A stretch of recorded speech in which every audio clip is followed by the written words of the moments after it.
Hello নবম দশম শ্রেণীর প্রিয় শিক্ষার্থী বন্ধুরা, গোপাল মাস্টার চ্যানেলে সবাইকে স্বাগতম। আজ আমি তোমাদের অধ্যায় 2 এর সেট সম্পর্কিত একটি সৃজনশীল সমাধান করে দেখাবো, যেটি থেকে সেটের সকল নিয়মের প্রশ্নই বুঝতে পারবে। বিশেষ করে এসএসসি পরীক্ষার্থীদের জন্য অত্যন্ত গুরুত্বপূর্ণ একটি সৃজনশীল। তোমরা এটি করলেই সেটের আগাগোড়া রিভিশন হয়ে যাবে। ঠিক একইভাবে পরবর্তীতে আমি ফাংশন সম্পর্কিত দুটি সৃজনশীল ভিডিও দেব, সমাধান করে দেখাবো। আশা করি এগুলো তোমাদের জন্য অনেক উপকারী হবে। তাহলে দেরি না করে চলো শুরু করা যাক। ভিডিওটি একটু লম্বা হবে, কারণ প্রশ্নটি দেখতেই পারতেছো একটু বড় প্রশ্ন, 5টা প্রশ্ন নিয়ে আমি তৈরি করেছি এটা। তার আগে আমার চ্যানেলে যদি তুমি নতুন হয়ে থাকো, তাহলে চ্যানেলটি অবশ্যই সাবস্ক্রাইব করে পরবর্তী ভিডিওগুলো দেখার জন্য সুযোগ করে দেবে। তাহলে চলো শুরু করি আমরা। একটু দেখো, এখানে 3টা সেট দেওয়া আছে। একটা সার্বিক সেট, এ সেট, সার্বিক সেট এবং সি সেট, 3টাই দেওয়া আছে গঠন পদ্ধতিতে, আর বি সেটটা দেওয়া আছে তালিকা পদ্ধতিতে। তো ক নং প্রশ্নটি বলছে কি, এ ও সি সেটকে তালিকা পদ্ধতিতে প্রকাশ করো। তো এ ও সি সেটকে যদি তুমি তালিকা পদ্ধতিতে প্রকাশ করতে চাও, তাহলে যেটা করতে হবে, তোমাকে সার্বিক সেটকেও তালিকা পদ্ধতিতে প্রকাশ করতে হবে। কারণ সার্বিক সেট হচ্ছে ওই সেট, এই আলোচনাধীন সকল সেটের উপাদান নিয়ে একটা সেট। ঠিক আছে, সকল সেটের উপাদানগুলোই ওই সেটের অন্তর্গত। তাহলে চলো আমরা ক নংটা সমাধান করি।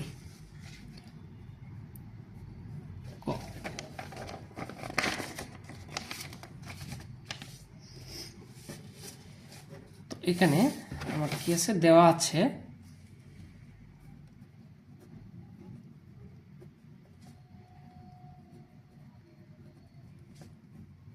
সার্বিক সেট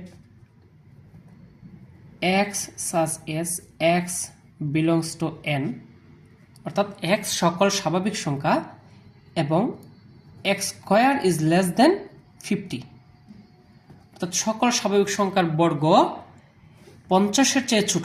যাদের বর্গ 50-এর চেয়ে ছোট, ওইগুলো হচ্ছে সার্বিক সেটের উপাদান। তাহলে আমরা এইভাবে লিখতে পারি এখানে, অর্থাৎ আমরা এইভাবে লিখে দেব, যে সকল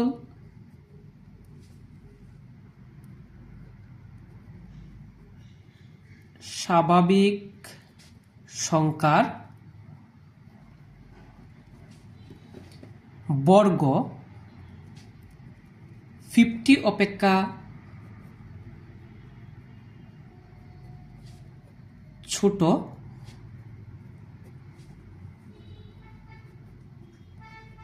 তাদের সেটই হচ্ছে সার্বিক সেট। কেমন? তাদের সেট। তাহলে লিখতে পারি, অতএব সার্বিক সেট সমান, একটু লক্ষ্য করো, 1 বর্গ 1 স্কয়ার মানে 1, 50 চেয়ে ছোট, 2 স্কয়ার মানে 4, 50 চেয়ে ছোট, 3 স্কয়ার মানে 9, 50 চেয়ে ছোট, 4 স্কয়ার মানে 16, 50 চেয়ে ছোট, 5 স্কয়ার মানে হচ্ছে 25, 50 চেয়ে ছোট, 6 স্কয়ার 36, 50 চেয়ে ছোট, তাহলে 6 নিতে পারি আমি। 7 স্কয়ার 7 7 49, 50-এর চেয়ে ছোট। 8 স্কয়ার আমি নিতে পারি না, 8 নিলে 8 8 64 হয়ে যায়। তাহলে এইগুলো হচ্ছে সার্বিক সেটের উপাদান। এবং এ, এবার আমরা এতে যাই। এ কি দেয়া আছে, x belongs to n as x মৌলিক সংখ্যা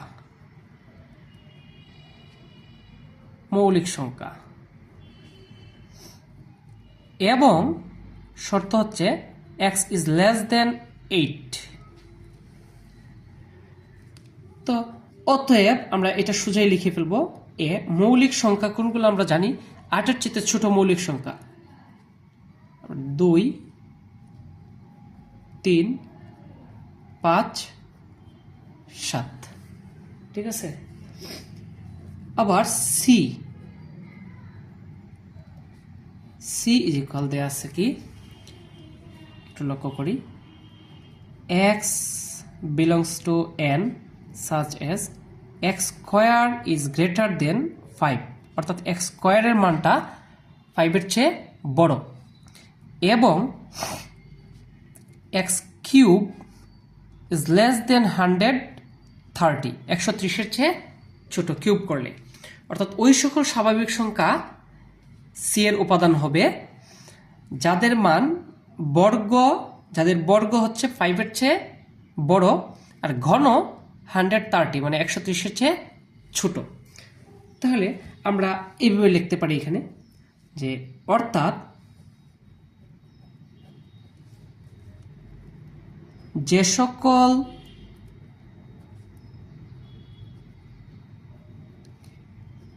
স্বাভাবিক সংখ্যার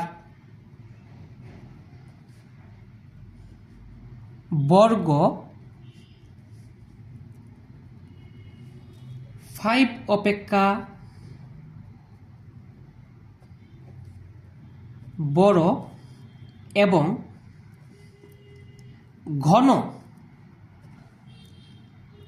130 অপেক্ষা ছোট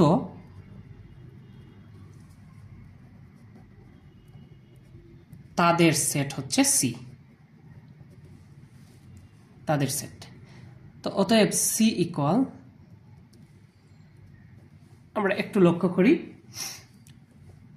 এই যে এখানে এটা লিখতে পারো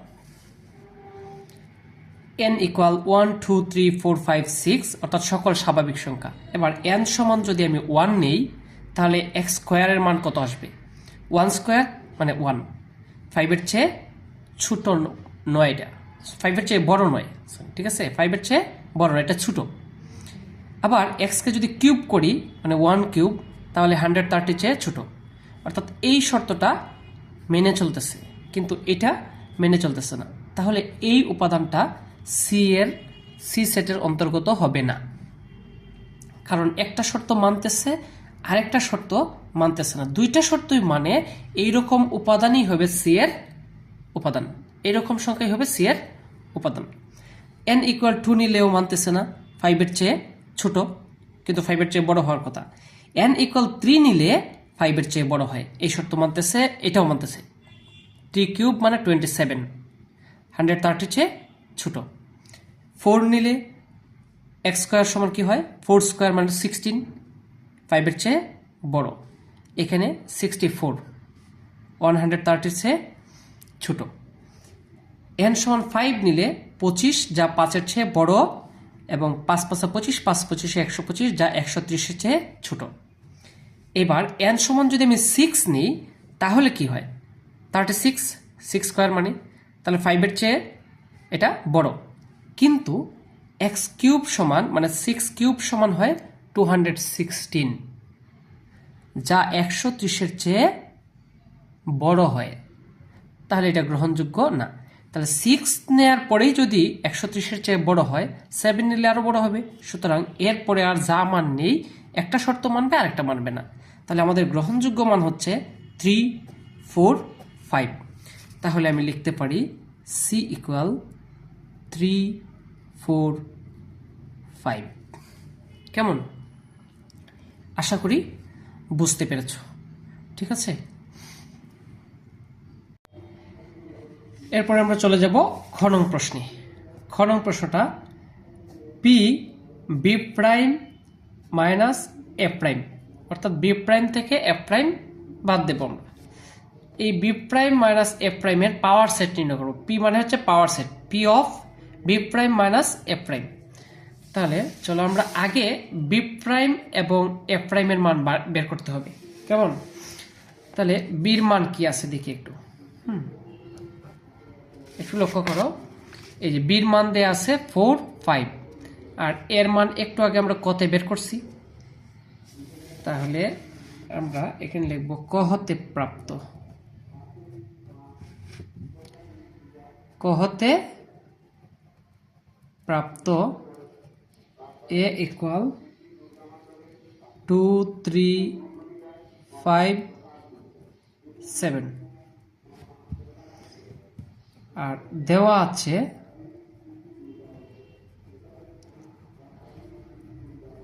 বি ইকুয়াল দেওয়া আছে 4, 5। কেমন? তাহলে আমরা এফ প্রাইম আগে বের করি। হ্যাঁ,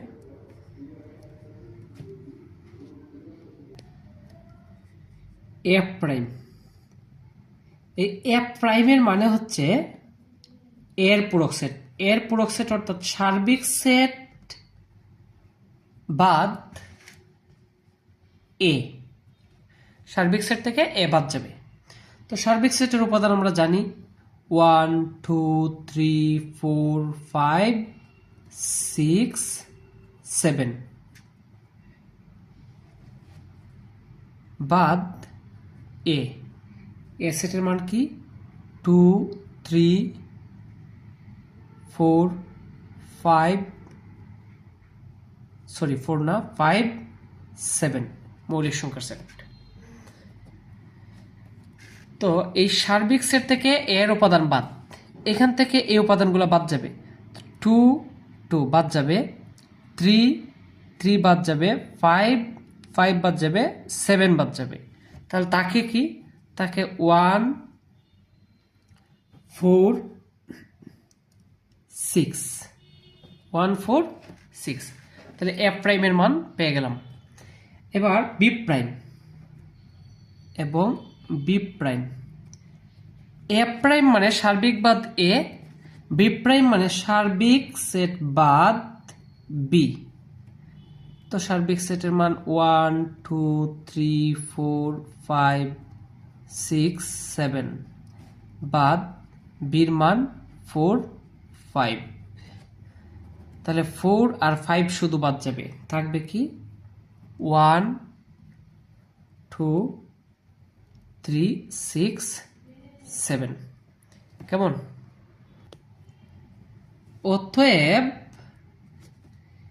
বি প্রাইম বাদ এফ প্রাইম। এবার বি প্রাইমের মান থেকে এফ প্রাইমের মান বাদ দেব। তো বি প্রাইম সমান আমরা পাইছি 1 2 3 6 7 বাদ এফ প্রাইমের মান পাইলাম একটু আগে 1 4 6। কেমন? তাহলে এই মানগুলো থেকে এগুলো বাদ যাবে। 1 বাদ, 4 তো এমনিতেই বাদ, এখানে যেহেতু নাই। 6 বাদ, থাকবে 2 3 7 2 3 7। অতএব P of B prime F prime. এইখানে একটা জিনিস খেয়াল করো, বি প্রাইম এফ প্রাইমের উপাদানগুলা নিয়ে যতগুলা সেট গঠন করা যায় তাদের সেটকে বলা হয় power of B prime F prime, মানে পাওয়ার সেট। তাহলে এই উপাদানগুলো নিয়ে কতগুলো সেট গঠন করা যায় আমরা একটু দেখি। কেমন? আমি সবগুলো উপাদান একবার নেব, 2 3 7 সবগুলা নিয়ে একটা সেট গঠন করা যায়। আবার দুইটা করে উপাদান নেব, 2 3 2 7। ঠিক আছে, 2 3 2 7। এবার 3 7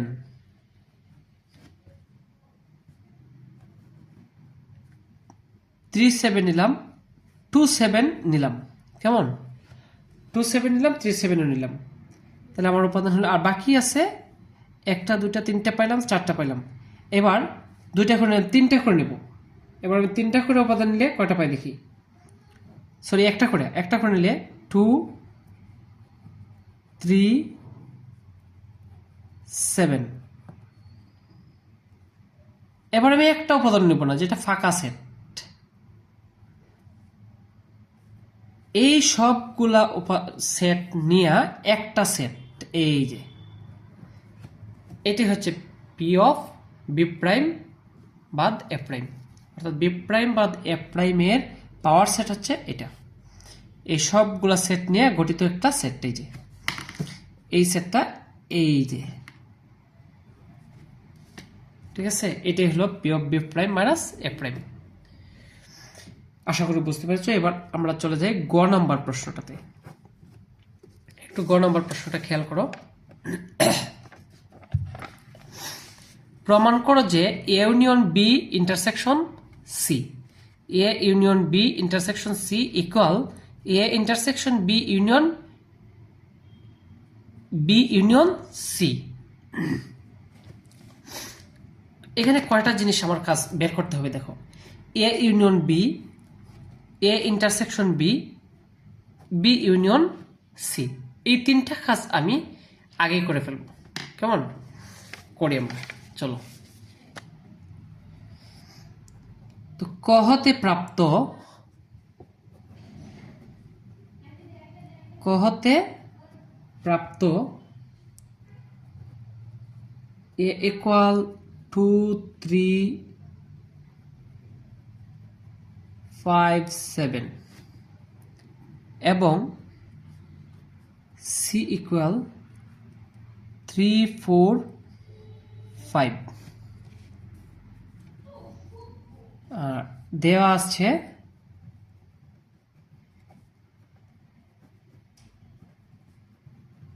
পি ইকুয়াল 4 5। কেমন, এখন আমরা যে তিনটা কাজ করব, এটা হচ্ছে এ ইউনিয়ন বির মান বের করব। এ ইউনিয়ন বি এর মান হচ্ছে 2 3 5 7, ইউনিয়ন বির মান হচ্ছে 4 5। তো ইউনিয়ন মানে কি? ইউনিয়ন মানে হচ্ছে সংযোগ সেট, অর্থাৎ সকল উপাদান নিয়ে, কমন এবং আনকমন সব উপাদান নিয়ে গঠিত সেট, দুইটা সেটের সব উপাদান নিয়ে।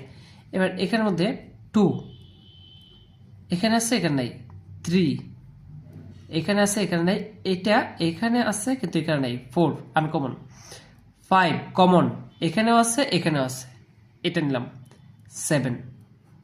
এই সবগুলো উপাদান নিয়ে গঠিত সেট এ ইউনিয়ন বি। কেমন, A intersection B, A intersection B 2 3 5 7, A intersection B 4 5। Common, intersection মানে হচ্ছে দুইটা সেটের উপাদানগুলোর মধ্যে সাধারণ উপাদান, মানে কমন উপাদান। তো এখানে কমন আছে কোনটা? 5, শুধু 5। এবং B union C, B union C, বির মান হচ্ছে 4 5, ইউনিয়ন সির মান হচ্ছে 3 4 5। তাহলে বি ইউনিয়ন সির মান হবে 3 4 5। 4 শুধু কমন, বাকি গুলা আনকমন। 4 5 কমন, 3 আনকমন, 3 নিলেন। তাহলে আমি তিনটা মান পেয়ে গেছি। এবার আমি দেখি এটার বাম পক্ষটা কি আর এটার ডান পক্ষ কি। হ্যাঁ, বাম পক্ষ হচ্ছে, অতএব বাম পক্ষ হচ্ছে A union B intersection C. তো এ ইউনিয়ন বির মান আমি পাইলাম কি 2 3 4 5 7, 2 3 4 5 7। ইন্টারসেকশন সির মান কি? সির মান 3 4 5, 3 4 5। তাহলে কি থাকে? ইন্টারসেকশন কমন, শুধু কমন গুলা 3 4 5। আমরা পাই কি 3 4 5। এটা হচ্ছে ডান পক্ষ। বাম পক্ষ কেমন? এবার ডান পক্ষটা কি? এ ইন্টারসেকশন বির মান এবং বি ইউনিয়ন সির মান, এর মধ্যে ইউনিয়ন, কমন আর কমন। এবার আমরা লিখি ডান পক্ষ।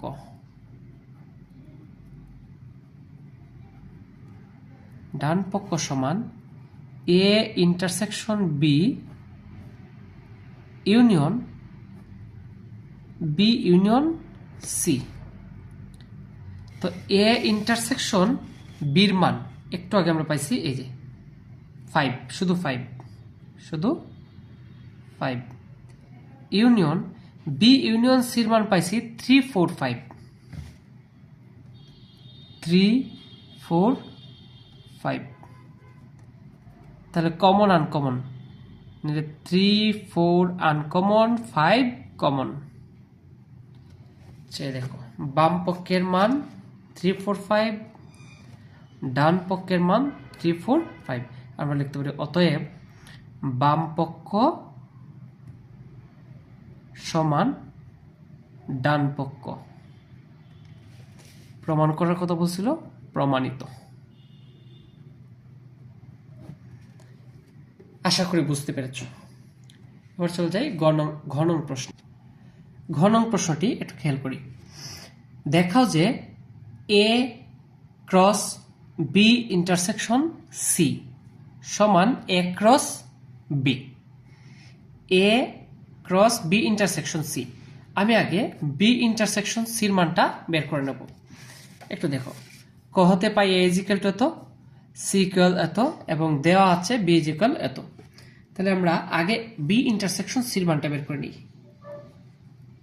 এখন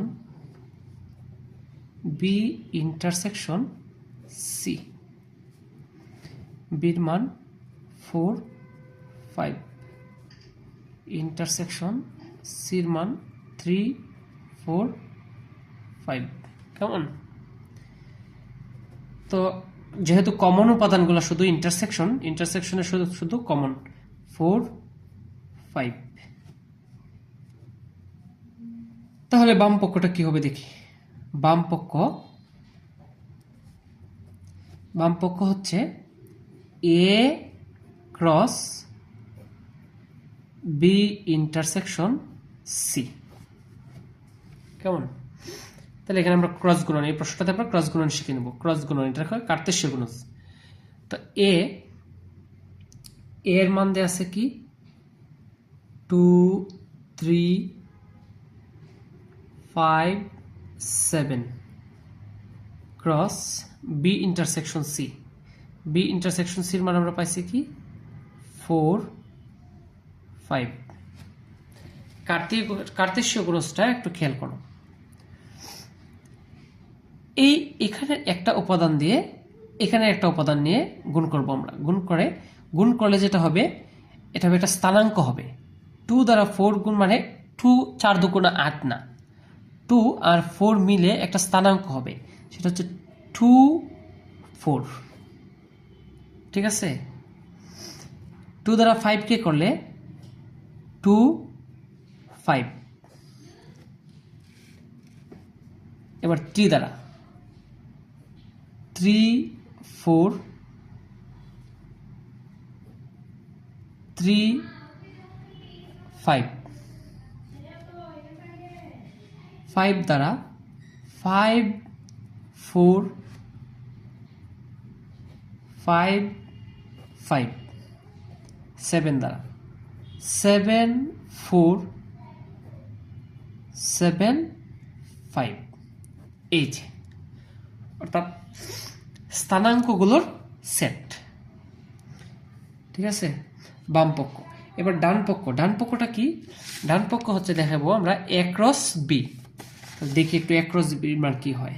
ডান পক্ষ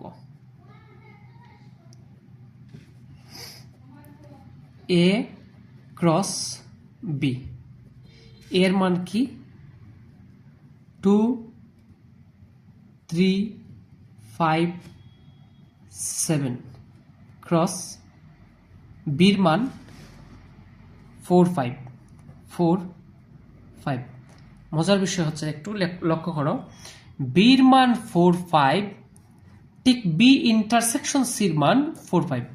তাহলে এর সাথে কার্তেশীয় গুণজ করেছিলাম বি ইন্টারসেকশন সি, যে মান পাইলাম বি ইন্টারসেকশন সির জায়গায় বির মানও তাই। তাহলে আমরা এ ক্রস বি যদি করি, তাহলে আমরা এই মানগুলাই পাব। তাহলে লিখি আমরা এইভাবে 2 4 2 5 3 4 3 5 5 4 5 5 7 4 7 5। তাহলে বাম পক্ষ আর ডান পক্ষ সমান। আমরা লিখতে পারি অতএব বাম পক্ষ সমান ডান পক্ষ। দেখানোর কথা বলছিল, দেখানো হলো।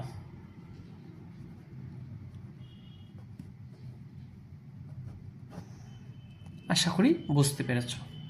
তাহলে চলে যাই আমরা পরের প্রশ্নে। মোস্ট ইম্পর্টেন্ট একটা প্রশ্ন এটা। দেখাও যে এ এর উপাদান সংখ্যা n হলে, এই নিয়মের প্রশ্ন খুব বেশি থাকে সেট থেকে।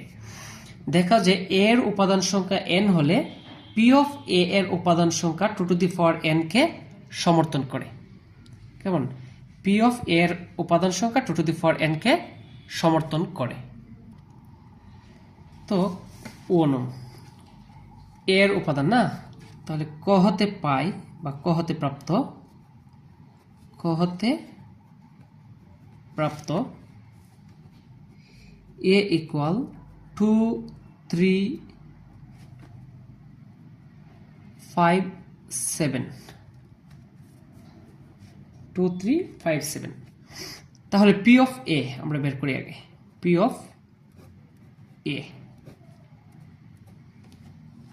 অর্থাৎ এই উপাদানগুলো নিয়ে যতগুলো সেট গঠন করা যায় তাদের সেট। তাহলে এই উপাদানগুলো থেকে প্রথমে আমি নিতে পারি, কোনো উপাদানে নিলাম না, ফাঁকা সেট। ফাঁকা সেট সব সেটেরই একটা উপাদান। হ্যাঁ, কেমন? তাহলে আমরা প্রথমে ফাঁকা সেট নেব, কোনো উপাদান না নিয়ে যেটা। হ্যাঁ, তারপর আমরা একটা কাজ করি, একটা করে উপাদান নিই। 2 3 5 7 একটা করে উপাদান নিয়ে সেট গঠন করলাম। এবার আমি দুইটা করে সেট উপাদান নিয়ে গঠন করব সেট। তাহলে 2 3 2 3 2 5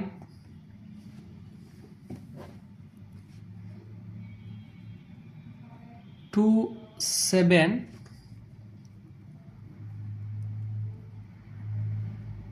3 5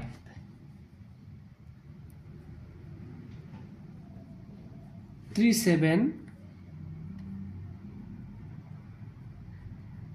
5 7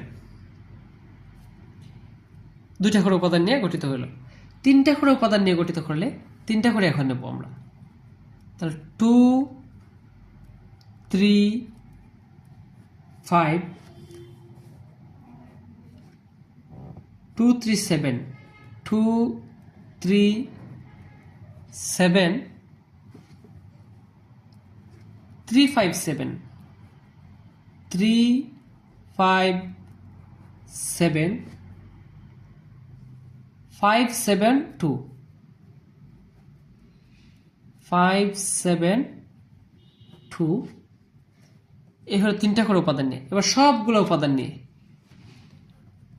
2 3 5 7 এই যে সেটগুলো গঠিত হলো, এই সবগুলাকে নিয়ে একটা সেট। এটা হলো পাওয়ার সেট। তাহলে পি অফ এ। এখন প্রশ্ন হচ্ছে এর উপাদান সংখ্যা n হলে পি অফ এর উপাদান সংখ্যা 2n কে সমর্থন করে। প্রশ্ন হচ্ছে এখানে এর উপাদান সংখ্যা কত আমরা দেখি। 1 2 3 4। তাহলে আমরা লিখব এ এর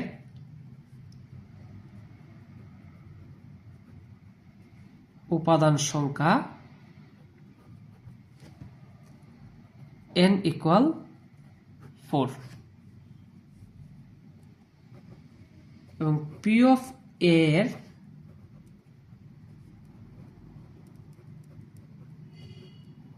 উপাদান সংখ্যা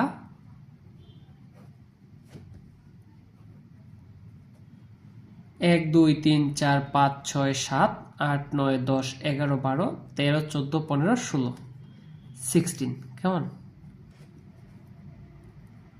2 টু দি পাওয়ার 4 লেখা যায়, 16 কে লেখা যায় না? এই 4, এই যে 4 মানে কি n, তাহলে এটা আমরা লিখতে পারি 2 টু দি পাওয়ার n। তাহলে কি ঘটনা ঘটলো? পি অফ এর উপাদান সংখ্যা 2 টু দি পাওয়ার n কে সমর্থন করে, যেখানে n এর মান হচ্ছে a এর উপাদান সংখ্যা। প্রশ্ন তো এটাই বলা হয়েছিল যে a এর উপাদান সংখ্যা n হলে p অফ a এর উপাদান সংখ্যা 2 টু দি পাওয়ার n কে সমর্থন করে। তাহলে আমরা লিখতে পারি অতএব p অফ a এর উপাদান সংখ্যা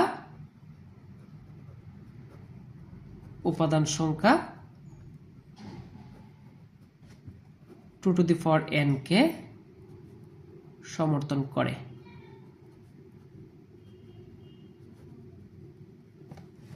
আশা করি বুঝতে পেরেছ। দেখো ভিডিওটি একটু লম্বা কিন্তু অনেক গুরুত্বপূর্ণ, কিন্তু কারণ একই প্রশ্নে সব ধরনের নিয়ম চলে এসেছে। তুমি একটা সেটকে কিভাবে তালিকা পদ্ধতিতে প্রকাশ করতে হয় তা শিখে গেলা, পাওয়ার সেট শিখলা, পূরক সেট শিখলা, তারপর ইউনিয়ন শিখলা, ইন্টারসেকশন শিখলা, কার্তেশীয় গুণজ শিখলা, তারপর এই ধরনের একটা প্রমাণ তুমি শিখে গেলা। আজকের ভিডিওটি এখানে শেষ করছি। পরবর্তী ভিডিওগুলো দেখার জন্য আমার চ্যানেলে সাবস্ক্রাইব করে রাখো। আশা করি পরবর্তী ভিডিওগুলো শীঘ্রই পেয়ে যাবে। ধন্যবাদ।